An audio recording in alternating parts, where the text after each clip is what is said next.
تھی والذین آمنوا اشد حبا للہ، وہ لوگ جو ایمان لائے اللہ کی محبت میں سب سے زیادہ شدید ہوتے ہیں، انہیں سب سے بڑھ کر اللہ تعالیٰ سے محبت ہوتی ہے۔ اس محبت کی کچھ علامتیں ہوتی ہیں، وہ علامتیں لکھ کر اپنے پاس لگا لیں جس سے یہ پتا چلے گا کہ واقعی آپ اللہ سے سب سے بڑھ کر محبت کر رہے ہیں۔ یہ علامات علامہ ابن القیم الجوزیہ نے لکھی ہیں قرآن و سنت کے گہرے مطالعے کے بعد کہ اللہ سے محبت کرنے والوں کی علامات کیا ہوتی ہیں۔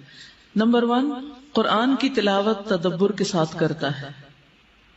قرآن کی تلاوت تدبر کے ساتھ یعنی سمجھ کر، کیونکہ قرآن اللہ کا کلام ہے نا، اللہ تعالیٰ ہم سے بات کر رہے ہیں، تو جس سے آپ محبت کرتے ہیں کیا آپ اس کی بات کو سنی انسنی کر دیتے ہیں یا اس کی بات کو بار بار سننے کی تمنا رکھتے ہیں اور بار بار پڑھتے ہیں؟ تو پھر اپنے دل کا جائزہ لے لیں، واقعی اللہ سے محبت ہے۔ نمبر 2، نیک اعمال کا اہتمام اور نوافل کی کثرت، نیک کام کرنا اور نوافل کی کثرت۔ نمبر 3، اللہ کے ذکر کی کثرت۔ نمبر 4، جو اللہ کو پسند ہے اسے اپنی خواہشات اور امیدوں پر ترجیح دینا، یعنی جب دو چیزوں کا کانفلکٹ ہو جائے، ایک طرف اللہ تعالیٰ کی پسند ہو اور ایک طرف اپنی پسند، تو ایسا شخص جو اللہ سے محبت کرتا ہے وہ اللہ تعالیٰ کی پسند کو ترجیح دیتا ہے، خواہ اس کی مرضی کے خلاف ہی کیوں نہ ہو۔ نمبر 5، دل میں ہر وقت اللہ کے نام اور اس کی صفات کو یاد کرتا ہے۔ تو جس کے دل میں اللہ تعالیٰ کے نام اور اس کی صفات ہو تو اس دل میں تو کوئی مایوسی اور پریشانی اور لوگوں کے بارے میں غلط باتیں سوچنا اور بدگمانیاں پالنا اور غل اور حسد اور حقد وہ پھر نہیں رہتے، کیونکہ اس کا دل فارغ نہیں ہے۔ یہ کن لوگوں کا کام ہے جی؟ کن لوگوں کا یہ کام ہے؟ جن کے دل فارغ ہیں، جن کے دلوں میں اللہ کی محبت نہیں ہے، ٹھیک ہے؟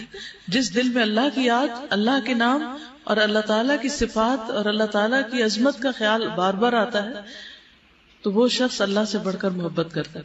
اب آپ دیکھیں کہ اللہ تعالیٰ اگر ہم سے یہ کہتے ہیں کہ یہ ایمان کی علامت ہے، اور کوئی اس وقت تک مومن نہیں جب تک کہ اللہ اور اس کے رسول اسے ہر چیز سے زیادہ محبوب نہ ہو جائیں، تو اس میں اللہ تعالیٰ کا کچھ فائدہ ہے۔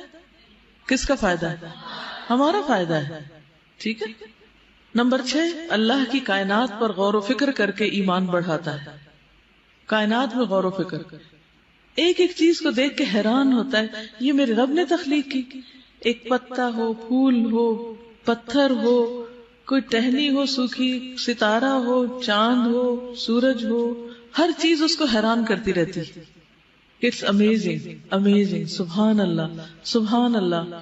تو جس شخص کی نظر ایسی ہو جائے کہ اس کو چاروں طرف اپنے ایسی چیزیں نظر آنے لگے کہ جو اس کو امیز کرے، تو اس کے دل کا حال کیا ہوگا، اس کے دل کی کیفیت کیا ہوگی؟ اور ایک وہ شخص ہے جو ہر طرف لوگوں کے عیب چن رہا، اچھا یہ غلطی کر رہا ہے، کہ فلاں یہ خرابی کر رہا ہے، فلاں یہ، تو کچھ نگاہیں صرف دوسروں کے عیب چنتی اور کچھ نگاہیں اللہ کی قدرت دیکھتی رہتی ہیں۔ نمبر 7، اللہ کے سامنے دل کی نرمی اور عاجزی کا اظہار کرتا ہے۔ اللہ کے سامنے عاجزی کا اظہار کرتا ہے، یعنی نماز تو پڑھنا ہی پڑھنا ہے، لیکن اس کے علاوہ بھی اپنے آپ کو اللہ سبحانہ وتعالیٰ کا ہمبل سرونٹ ڈکلیئر کرتا ہے کہ میں کچھ نہیں ہوں، میرے اندر کچھ نہیں، میں بہت گناہ گار ہوں، اور جو کچھ ہے وہ بھی سب اللہ کا دیا ہوا ہے۔ نمبر 8، رات کی تنہائی میں اللہ کے ساتھ وقت گزارنا پسند کرتا ہے۔ رات کی تنہائی میں اللہ کے ساتھ وقت گزارنا پسند کرتا ہے۔ نمبر 9، رات کی تنہائی میں قرآن مجید کی تلاوت اور استغفار کرتا ہے۔ وَبِالْأَسْحَارِ هُمْ يَسْتَغْفِرُونَ۔ نمبر 10، صالحین کی صحبت اور ان کے علم سے فائدہ اٹھاتا ہے، اسے نیک لوگوں سے محبت ہوتی اور ان کے علم سے استفادہ کرتا ہے۔ نمبر 11، ان گناہوں سے دور رہتا ہے جو اس کے اور اللہ کے درمیان پردہ بن جائے، یعنی جس سے دل پر میل آ جائے اور اللہ تعالیٰ سے دل دور ہو، یعنی ہر اس گناہ سے بچتا ہے جس سے اللہ تعالیٰ سے دوری آتی ہے۔ انسان کو خود بھی پتہ چل جاتا ہے نا کہ میں نے یہ کام کیا تو میرے دل میں اللہ تعالیٰ کی محبت اس طرح محسوس نہیں ہو رہی، تو آئندہ مجھے یہ کام نہیں کرنا۔ انسان خود اپنا محاسبہ شروع کر دیتا ہے۔ ابھی آپ کے لیے چیک لسٹ ہے دعوے تو ہم سب کرتے ہیں کہ ہم اللہ تعالیٰ سے محبت کرتے ہیں نا، لیکن کیا واقعی کرتے ہیں؟ سوچنے کی بات یہ ہے.